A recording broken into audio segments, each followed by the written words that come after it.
El día de hoy la idea es presentarles el resultado de una investigación que hizo Cisco alrededor de lo que tiene que ver con tendencias en cloud, principalmente en cómo la información se viene moviendo, ¿no? En qué lugares es que se está procesando las aplicaciones y qué tendencia tiene esto adelante. Y la otra es el estatus, digamos, de las redes a nivel mundial para poder acceder a esta información. Si el propósito de dar a conocer esto es de alguna manera ofrecer una herramienta, digamos, de entendimiento, ¿no? A nivel macro, de cómo todo esto está impactando, ¿no? En los centros de datos, y que los profesionales de IT, ¿no? Los que están definiendo los presupuestos y hacia dónde se está moviendo esto, pues puedan de alguna manera informada, vamos a llamarle así, tomar algunas decisiones. Bien, primero que nada, un poquito platicarles de qué se trata el tema. La información viene de diferentes lugares, ¿sí? Es información que está basada en una metodología que Cisco mismo desarrolló, ¿sí? En pláticas, tanto obviamente con expertos internos, ¿no? Alrededor de cómo cloud se viene desarrollando, cómo consultar, ¿no? Con algunas personas de academia y empresas terceras, ¿no? Analistas, etcétera. Básicamente lo que estamos viendo es un análisis a nivel macro, ¿sí? De la información, del tráfico que está moviéndose dentro de Internet, dentro del gran espectro del cloud, ¿verdad? Y tiene que ver con tres factores fundamentales. Por un lado, es el tema de utilización propiamente de la capacidad de los centros de datos. Esto tiene que ver con algo que se llaman workloads, y ahorita vamos a platicar de ello un poquito, ¿sí? Otro tiene que ver con la utilización de los anchos de banda y las capacidades que existen en las redes propiamente para poder accesar a esos contenidos, ¿sí? Y otro tiene que ver un poquito con los economics, ¿no? Con la parte, digamos, de las ventajas financieras que de alguna manera existen atrás de la utilización de esta infraestructura y qué ventajas pueden tener, ¿no? Todo lo que es infraestructura cloud propiamente, que ahorita vamos a platicar un poquito de qué se trata, ¿verdad? Versus, digamos, los centros de datos on-premise o, digamos, privados, ¿sí? Entonces, básicamente, en estas aristas es donde se mueve el modelo, ¿verdad? Y es el tipo de información que se utilizó para que les muestre los datos que aquí les voy a presentar, ¿sí? Por ejemplo, en la parte de información en la nube, se hizo una evaluación en 150 países, si mal no recuerdo. Se analizaron 45 millones de registros de tráfico en las diferentes regiones, y con esa base, ¿no? Se sacaron promedios de muchas de las cifras que ustedes van a ver aquí, ¿no? Y en donde en algunos casos habrá que hacer precisiones para el caso de México, ¿no? Para que quede más claro. Pero de manera general les comento, hay un white paper que trae toda la definición clara de la metodología. Vamos a estar analizando tres espacios, como mencioné, como áreas de tendencia. Uno es el tráfico propiamente, en lo que son los centros de datos, ¿verdad? Tanto en la nube como privados. Todo lo que tiene que ver con el tema de procesamiento dentro de estas centros de datos de nube, ¿verdad? Y privados como tal. Ahorita vamos a hablar un poquito de qué se trata esto para dar un poquito más de claridad. Y después uno es el estatus actual de las redes, ¿verdad? Alrededor del mundo, para que también tengan una idea, digamos, la comparación relativa de México versus otras regiones, como México propio. Bien, entonces, puntualmente, el primer punto de información que queremos poner aquí en la mesa es el tráfico a nivel global, al día de hoy, está en el rubro del 1.1 zettabytes. Ahorita vamos a hablar un poquito de las unidades porque puede causar un poquito de confusión.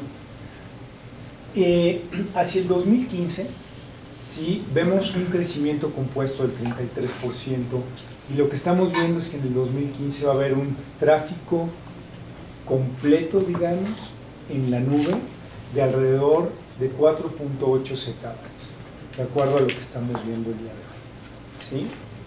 Entonces, esto es todo el tráfico que cursa dentro de los centros de datos, entre los centros de datos, y de los centros de datos hacia los usuarios finales. No importa si se trata de usuarios, digamos, residenciales, si no es cualquiera de nosotros con nuestra iPad, ¿no? Nuestro PDA, ¿verdad? O negocios, ¿no? Negocios que de alguna manera accesan a un centro de datos para llevar a cabo algún proceso dentro de las empresas. Es el tráfico acumulado. Es un poquito para darles idea de qué tanto es este tráfico. Es muchísimo. Yo honestamente cuando empecé a revisar esto para procurar no equivocarme aquí con ustedes, un exabyte, ¿sí? Un exabyte es 1 por 10 a la 18 ceros. O sea, son 1 millón de millones. O sea, imagínense un 1 y 18 ceros atrás. El zettabyte, ¿sí? El zettabyte es 1000 veces, o sea, son 3 ceros más. O sea, es 1 por 10 a la 21. ¿Sí? Entonces, hoy hablamos que es 1.1 zettabytes, pero cuando hablamos de estas cantidades, y pensamos en el 2015 de 4.1 zettabytes, estamos hablando de una magnitud, digamos, de orden 5 veces básicamente, ¿no? De lo que estamos viendo hoy, aún con todo el tráfico acumulado que existe en Internet. Entonces es una explosión importante, evidentemente la que se está viendo, mucho impulsado por información que no necesariamente es voz y datos exclusivamente, sino también video. Video lo hemos platicado en algunas investigaciones anteriores, es una de las, digamos, de las áreas de información que más van a contribuir a este tráfico que estamos aquí platicando con ustedes el día de hoy, ¿no? Y es parte justamente también de esta explosión en tráfico que estamos viendo. Un poquito para darles una idea, 66.7 trillones de música en streaming, 15.5 millones de horas en conferencias web, ¿sí? Y video streaming 4.8 trillones. No es un poquito para dar quizás un poquito de referencia en cuanto a qué significa este tamaño de información. Bien, en cuanto a cómo se mueve esta cantidad de tráfico entre los centros de datos, un poquito para darles una idea. Primero, una tendencia muy importante es que la gran mayoría de este tráfico ya se da en el centro de datos, y dentro del centro de datos, ahorita voy a hablar un poquito a qué se refiere esto, y se va a mantener, si se fijan, básicamente con la misma proyección, ¿verdad?, hacia el 2015 en el mismo porcentaje. Por otro lado, hay información del centro de datos a los usuarios, que esta es una, si se fijan, es uno de los rubros que va a venir creciendo más o menos aproximadamente a la misma proyección, ¿verdad? Y después el 7% entre centros de datos. Pues, ¿qué quiere decir eso? Quiere decir que hoy y en 5 años, el tráfico dentro de los centros de datos, esto se refiere a aplicaciones que accesan el almacenamiento dentro de las bases de datos y los recursos de cómputo. Entonces, imagínense que la fórmula en un centro de datos existen 3 variables, que son aplicaciones, almacenamiento y poder de cómputo. Son de alguna manera los elementos que definen el modelo económico dentro del centro de datos. Hay algunos otros por ahí que te lo voy a comentar para la siguiente sección. Típicamente estos 3 elementos coexisten dentro del centro de datos. Este tráfico se refiere a cómo esa información se mueve entre ellos 3, entre aplicaciones, entre el almacenamiento y entre el poder de cómputo. En el centro de datos tradicional, todo era parte de, imagínense una computadora, todo estaba allá adentro, tanto el poder de cómputo como la aplicación, como el almacenamiento. Lo que viene ocurriendo, y por eso es importante proyectar esto, es que estos 3 elementos hoy físicamente se desligan, no existen todos como parte de un mismo, digamos, de un mismo componente, pero todos se platican por ellos. ¿Sí? Entonces, eso es básicamente a qué se refiere, y esta información que ven aquí justamente habla de que todo el 76% del tráfico del que hablábamos hace un momento existe entre esos 3 componentes. Bien. Hay un 5% hoy, con una tendencia que sea un 7% de información que se procesa entre centros de datos. Entonces, ¿esto qué quiere decir? Que en ocasiones, para que se lleve a cabo una tarea dentro de un centro de datos, toda la información contenida en ese centro de datos no es suficiente para llevar a cabo la tarea. Entonces, tiene que ir a consultar a otro centro de datos, traer información para que continúe dentro del centro de datos procesándose la tarea. A eso se refiere este tráfico. ¿Sí? Y el 18%, con tendencia al 17%, es, al final del día, es el tráfico real para nosotros. No importa si somos un usuario, a lo mejor estamos bajando un video de YouTube, por ejemplo, ¿verdad? O es una empresa que está procesando a lo mejor una nómina en la nube, ¿verdad? Esa información que al final del día viene y va del data center a la PC, a la PDA, al dispositivo móvil, tiene que ver con esa otra parte de la información. ¿Sí? ¿Por qué es importante esto? Esto viene dictando la manera en cómo se definen las arquitecturas dentro de los centros de datos, ¿no? Y dar esta perspectiva, ¿no?, hacia adelante con una ventana de 3-5 años es clave para todas las inversiones estratégicas que se vienen haciendo. Otro punto importante a analizar tiene que ver con el tráfico pico y promedio de utilización de los centros de datos.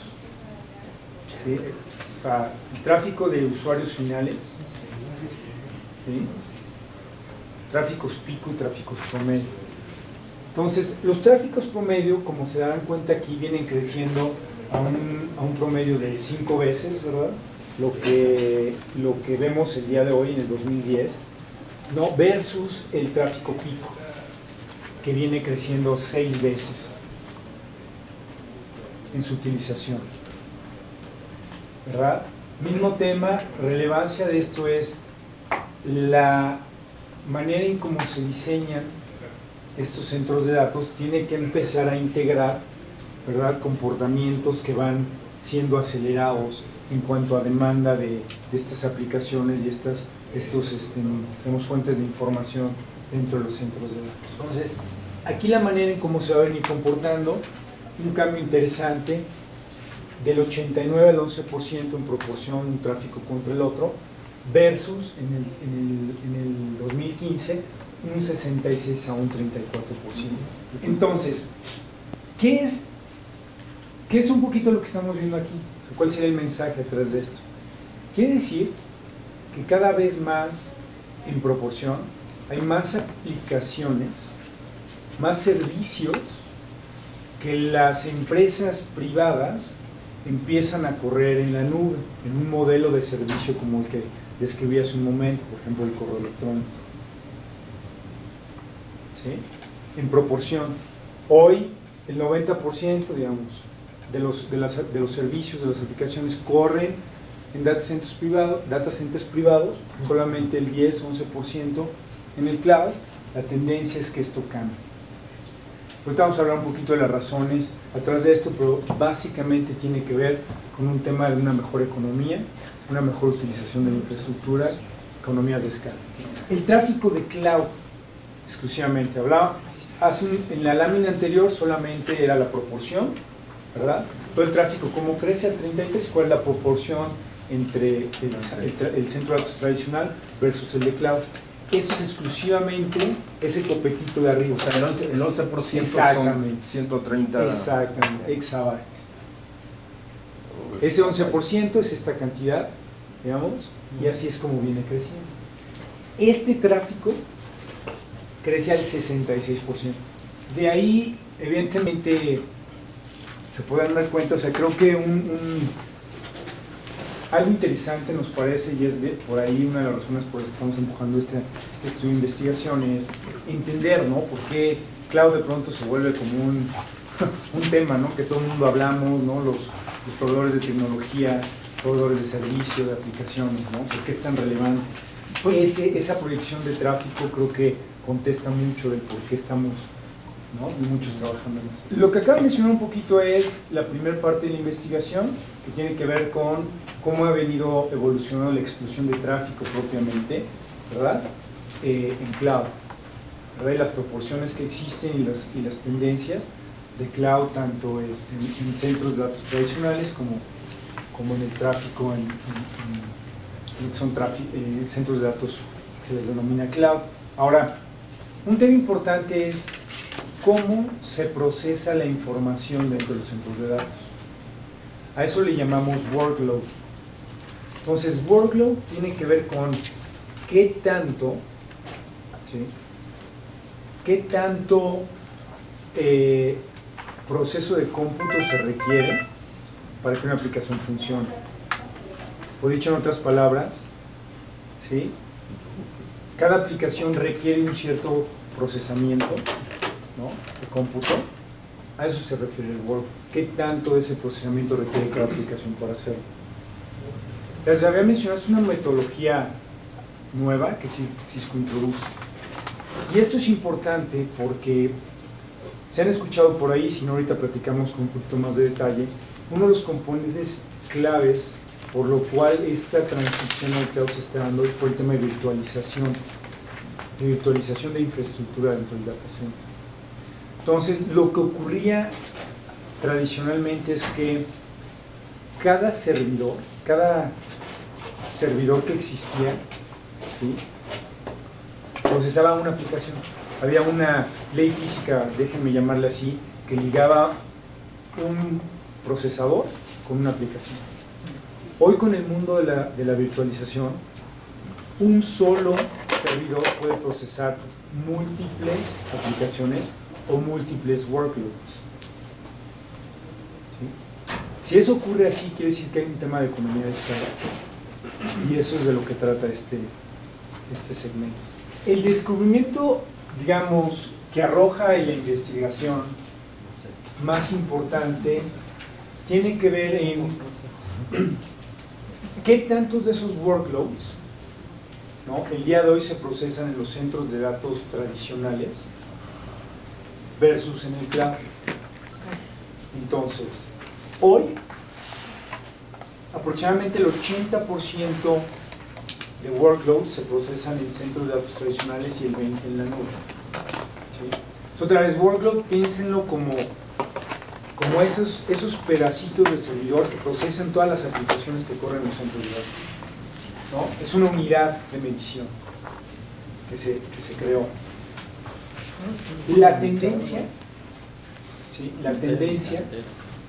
sobre todo hay un punto clave aquí, en 2014, es que por primera vez, existe un mayor procesamiento de aplicaciones en la nube versus en los centros de datos tradicionales. ¿Sí? Básicamente eso se refiere. Va a haber más workloads o unidades de workloads asociados a la nube que en los centros de datos tradicionales. ¿Sí? Quiere decir que la mayor parte del procesamiento de las aplicaciones que existan a nivel global en todos los centros de datos va a ocurrir en la nube. La relevancia y el mensaje importante que estamos poniendo aquí en la mesa es entender la dinámica, ¿sí? Si entendemos la dinámica de cómo se está llevando el procesamiento de esas aplicaciones, ¿no?, es decir, qué tantos servidores, ¿no?, la proporción de servidores a aplicaciones, cómo es la tendencia que existe. Entonces, tenemos una manera de entender, ¿sí?, el modelo financiero atrás de esto. ¿Por qué? Porque cada centro de datos, acuérdense, la inversión viene a través de los servidores y las aplicaciones. El espacio físico, ¿sí?, si es un centro de datos de 1000 metros cuadrados o de 5000 o 10000, la potencia, la energía que utiliza, los sistemas de enfriamiento atrás de esto, la gente que se necesita para que todo esto opere, ¿sí?, al final del día están ligados a cómo se realiza este modelo de cómputo. Y lo que nos arroja el estudio es que, dada esa tendencia que veíamos hace un rato, de cómo se van a estar procesando las informaciones, y que en el 2014 ya va a haber más información que está procesando en los centros de datos de nube, vemos que de manera general el modelo económico del data center original es más caro, ¿no? O al revés, el modelo de data center en cloud es más barato. Y de ahí mucho, obviamente, la tendencia de por qué se está dando esto. La explicación atrás es sencilla, es lo que les comentaba hace un momento, es un tema de economías de escala, ¿sí? Es un tema de el modelo. Un dato más que creo que no viene aquí, pero se los quiero dar es, en el centro de datos tradicional, aproximadamente la virtualización, el modelo de virtualización, se realiza como de 3 a 1, es decir, cada 3 aplicaciones por servidor es como un modelo de punto de referencia. En el centro de datos de nube es aproximadamente de 8. O sea, hay una mayor economía de escala. 8 a 1. 8 a 1. Hay una mayor economía de escala, ¿sí? En un modelo de cloud versus data center. Mucho de lo que les decía, o sea, el espacio se optimiza, la energía, la gente, etcétera, ¿no? Todo lo que está relacionado alrededor para que esto funcione. ¿Okay? Hay un dato por ahí. Estos son 1000 servidores procesando una aplicación de correo electrónico. Imagínense un correo electrónico corporativo, solamente una aplicación así de sencilla, que necesitan una base de 1000 servidores. La diferencia en costo es aproximadamente el 50% en un modelo de data center tradicional versus un modelo de cloud. Es un ejemplo muy sencillo, simplemente como para ponerlo en la mesa, ¿no? Bien. Esto que acabo de comentar es el segundo componente de la investigación. Viene el tercero, que tiene que ver con digamos, qué tan lista está la nube para ofrecer los servicios. La nube definida como, o sea, en su definición más básica es Internet. Es cómo podemos accesar esos centros de datos en la nube, ¿sí? Y para esto es otro de los componentes alrededor de la investigación. Y la idea es decir, bueno, pues como Cisco, no es suficiente entender cómo la dinámica dentro de los centros de datos y el cómputo en particular cómo se hace, sino también tenemos que entender cuáles son las capacidades que existen en las infraestructuras de telecomunicaciones para accesar a esos centros de datos. De ahí que se creó el componente de Cloud Readiness. Entonces, básicamente tiene 3 elementos el tema de Cloud Readiness. Por un lado, tiene que ver con qué tanta penetración, déjenme ponerlo así, qué tan ubicuo es el acceso a Internet a nivel global. Vamos a entrar a detalle, cómo se ve esta foto por regiones, porque evidentemente la foto es diferente dependiendo del lugar del mundo en donde nos encontremos. Entonces, ¿qué tan ubicuo es el acceso a Internet? Número 2, tiene que ver con qué capacidades de ancho de banda existen en la red, tanto de subida, de bajada, como si accesamos a través de un dispositivo móvil o un dispositivo fijo. ¿Sí? Entonces, la nube es ubicua, los dispositivos que accesan la información tienen diferentes formatos, digamos móvil y fijo. ¿Cómo es que se ve esa foto, ¿no? En cuanto a velocidades de ida y bajada? Como ustedes saben bien, no es suficiente tener ancha banda de bajada, que es típicamente como el tráfico tradicional de Internet se ofrecía. Era típicamente los usuarios bajábamos información, bajábamos, y las velocidades eran asimétricas. Era mucha velocidad de bajada y poco de subida. Eran 2, 3 teclazos, pedir algo más de información, pero la información gruesa era de bajada. Con este tipo de aplicaciones y con la migración que viene ocurriendo de nuevas aplicaciones en modelo de cloud, hay requerimientos para que se vuelva menos asimétrico, que se empareje mucho más el ancho de banda de bajada y de subida, ¿verdad? Y el tema, ¿no? De que no importa si es móvil o fijo. Y después otro tema es la latencia en la red. No necesariamente el ancho de banda, ¿verdad?, implica una latencia, digamos, particular.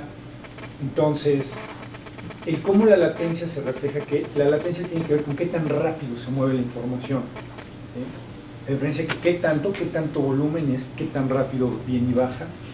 Eso es importante porque, como mencionamos en un momento, en un inicio, el tráfico definido dentro de la investigación tiene que ver no solamente con voz y datos, sino también con video. Como mencionábamos, el video se vuelve uno de los componentes más importantes de ese tráfico en los números que veíamos, y la latencia es fundamental para que el video funcione. Entonces, de ahí este es el tercer componente para las características de qué tan lista está el servicio. Gracias. Entonces, quisimos de alguna manera mapear estos elementos y poder de alguna manera caracterizar estos estados de qué tan lista se encuentra la red en algo que le estamos llamando básico, intermedio y avanzado, con base a las aplicaciones que se pueden utilizar, digamos, dependiendo de las condiciones que ofrezca la red. ¿Sí? Entonces, por ejemplo, en nube básica hablamos de velocidades de bajada de hasta 750 kilobits por segundo, ¿no? De subida de 250 kilobits por segundo, de latencias de arriba de 140 milisegundos. Entonces, estos servicios son los que típicamente encontramos, digamos, a nivel residencial. Los servicios más básicos que se ofrecen en el mercado caen aquí. Como ustedes saben, pues ya hay un despliegue muy importante para la parte de acceso a internet, por ejemplo, con fibra. La gran mayoría de los operadores ya lo ofrecen. Evidentemente ellos ya se empiezan a mover aquí y aquí, ¿no? Y yo creo que por lo menos hay 10 ofrecimientos de estos en México. Entonces, los servicios asociados a cada uno de los digamos, de las fases, si lo quieren ver así de desarrollo, se fijan aquí. Por un lado son aplicaciones, digamos, básicas: text messaging, web browsing, web conferencing, social networking, o sea, aplicaciones que requieren, digamos, poco desde el punto de vista de ancho de banda y de latencia. Fundamentalmente con datos tienen que ver esto.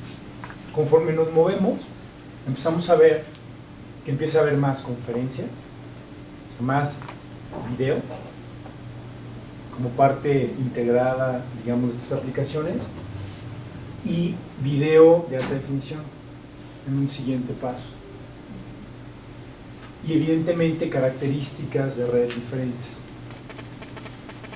Esto va a dictar en gran forma en cómo esa adopción de esos servicios en cloud ¿no? vaya a realizarse, pero evidentemente esto es lo que vemos.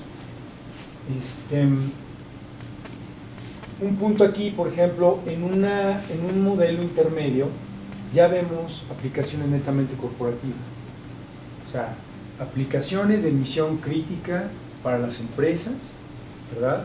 Empiezan a moverse hacia la nube cuando la red, digamos, existe con estas características.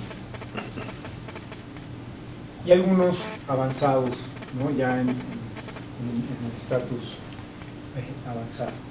Bien. Entonces, esto fue como para crear el marco. Entonces, de ahí, primero que nada es mostrarles qué tan ubicuo es el ancho de banda a nivel global. Esto que ven ustedes aquí son promedios, ¿sí? Esto es muy importante que lo resalten. ¿Por qué?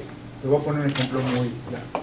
Ustedes ven por aquí North America, ¿no? Así como que en la parte de los que van al frente, ¿no? En cuanto a la adopción y donde se pueden localizar ellos en cuanto al uso de aplicaciones. Estados Unidos. No, Estados Unidos y Canadá. Y ven aquí, por ejemplo, Asia Pacífico. Realmente más bien como en la tendencia básica.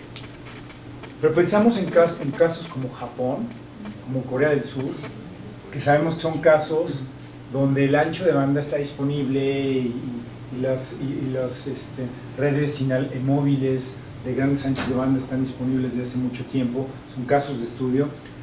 Lo que ocurre es que es un promedio. Entonces, por ejemplo, Asia Pacific, por poner un ejemplo, mientras un Japón y un South Korea pueden estar quizás más adelante Estados Unidos, el promedio de los países no es así, y por eso es que lo jalo. Entonces, eso es algo que yo creo que vamos a mejorar un poquito dependiendo dónde hagamos digamos, el foco del análisis, pero que de manera general a nivel global, habiendo dicho esto, que son promedios, así es como se ven las diferentes regiones: Western Europe, Norteamérica, Europa Central, Latinoamérica, igual como un promedio, Asia Pacific, Middle East y África, como otra de las regiones. Por ejemplo, en el caso de México, digo, ustedes lo han visto por todos lados. Normalmente hoy la penetración de broadband en México es como del 20-22%, ¿no? Digo, todos es de dominio público. Sin embargo, se dan cuenta que estamos al 5%. Entonces, realmente ahí habría que hablar un poquito de esas características. Pero de manera general, así es como se ve en cuanto a la penetración. El otro tema es móvil, ¿no? Si se dan cuenta de este lado, hoy muchos de los proveedores de servicio de broadband móviles en Latinoamérica, me parece que esto está muy en línea, empiezan a hacer apenas el deployment de infraestructura, ¿no? Hay unos que ya lo tienen desde hace mucho tiempo. Sin embargo, cuando contabilizan el número de usuarios, vamos a llamarlo así, pues no está quizás con la misma ubicuidad, ¿no? Donde quizás en otros lugares ya existe desde hace mucho tiempo. Bien. Entonces, en cuanto a la utilización de las aplicaciones, ¿no? Y de manera otra vez promedio, cómo se ubican en las diferentes regiones, vemos esta tendencia donde Asia Pacific y las demás regiones de manera promedio se ven en una utilización, digamos, con redes listas para utilizar aplicaciones intermedias, ¿no? Versus un Middle East en África y LATAM visto como un promedio, ¿no? En las aplicaciones más básicas. En lo personal les diría, y creo que hay muchos casos de clientes en el mercado que ustedes mismos pueden ver, donde quizás para lo que es el tráfico residencial, yo creo que sí estamos muy aquí. Principalmente son, ¿no? En redes sociales, ¿no? Que son las que principalmente se utilizan, todas las que ustedes conocen, compartir algunos archivos, el famoso chat, hacer web browsing, ¿no? Como que eso es lo más típico en el aspecto residencial. En el aspecto corporativo, y eso es otro corte que esto tiene, el análisis se hizo también para un segmento de usuarios de negocio y usuarios, digamos, residenciales. Para el segmento de usuarios de negocio, vemos hoy una adopción de muchas de estas aplicaciones que ya están en el estatus intermedio, ¿no? Para el caso de México. Y Brasil lo mismo ocurre. O sea, hay muchos países en Latinoamérica donde ya vemos que claramente están de este lado, otra vez con un tema de promedio a nivel completo en el mercado, así es como se... Finalmente, y a manera de resumen, sigue un poquito los mensajes que queríamos dejar aquí en la mesa, es Cisco hoy da a conocer este estudio. Es un estudio de investigación pura que está basado en fuentes de información propias, de terceros, académicas y de industria. Por ejemplo, el caso de la ubicuidad de Internet son fuentes de datos de la ITU que se consultan, ¿sí? Para el tema de velocidades, hay una empresa por ahí que se llama UCLA, por ejemplo, que hacen medición de velocidades a nivel global, son mediciones reales. El tema de los workloads, mencionaba ahorita, se midió tráfico de 10 centros de datos, ¿sí? Privados y públicos, 45 millones de registros aproximadamente, y con esa base se definieron estas tendencias. Entonces, toda esa colección de información basada en la metodología que estamos proponiendo, ¿sí? Cisco encuentra que para el 2015 el tráfico total de centros de datos crecerá a 4.8 zettabytes. El tráfico puntual de cloud, como bajo la definición que platicábamos, va a llegar a 1.6 zettabytes, ¿sí? Y que el tráfico global de cloud exclusivamente está creciendo 2 veces más rápido que el tráfico del centro de datos tradicional. Por otro lado, más del 50%, de hecho el 51% para el 2014 del procesamiento de estas aplicaciones va a existir ya en la nube, es el otro mensaje. ¿Sí? Y bueno, el reflejo en ahorros, ¿no? Que es de una manera importante, cómo se mueve el modelo de nube, y qué tan listas están las redes para correr estas aplicaciones en la nube. Dependiendo de las regiones, como vimos, existen diferentes estatus, ¿sí? Particularmente en América, de manera promedio, para aplicaciones, digamos, básicas, estamos listos. Sin embargo, como lo mencioné, hay segmentos dentro de la utilización de estas aplicaciones y lo que vemos es que en todo lo que es el sector negocios, ¿verdad? Las redes están listas evidentemente para correr aplicaciones internas.